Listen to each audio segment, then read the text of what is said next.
This is WJTV News Channel 12 at 6. Concentration camps. People mostly associate the term with Nazi Germany, but historians say it's true. They also existed in America.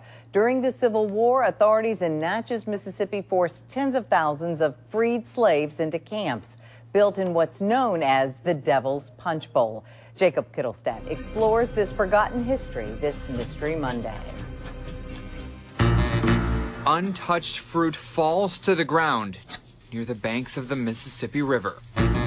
They talk about there's the most beautiful wild peach groves down in the Punch Bowl. And researcher Paula Westbrook says, like a peach, the area known as the Devil's Punch Bowl has a pit, a mass grave from the 1860s. Historians estimate that in 1 year, up to 20,000 freed slaves died in contraband camps below these bluffs. When the slaves were released from the plantations during the occupation, they overran Natchez, and the population went from about 10,000 to 120,000 overnight. So they decided to build an encampment for them at Devil's Punch Bowl, which they walled off and wouldn't let them out.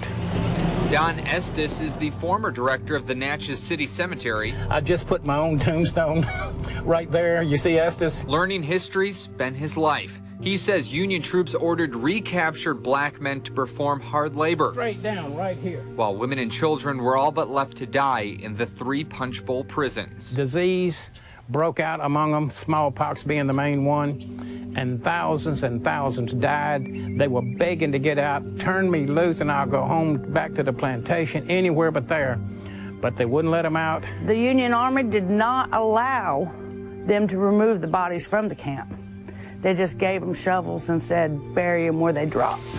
And I'd really like to show you more of this terrain, but it's just too thick with greenery. These bluffs are also straight down, so not only is it dangerous to navigate, it's still very mysterious back there. It's a bed of alligators and snakes. It would take Indiana Jones to get back in there at this point. Then you come on up washing away bluffs, and at the Devil's Punch Bowl that has so many people that no one knows how they got killed or when, and they're still down there wasted. And even to this day, they talk about wild peach trees that come up down there, but no one in Natchez will eat them because they know what the fertilizer was.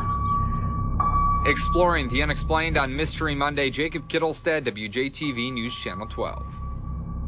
And historians say even now, people might discover old skeletal remains after flooding on the Mississippi. But being on the Natchez Trace, sometimes it's difficult to tell which century those bones are from.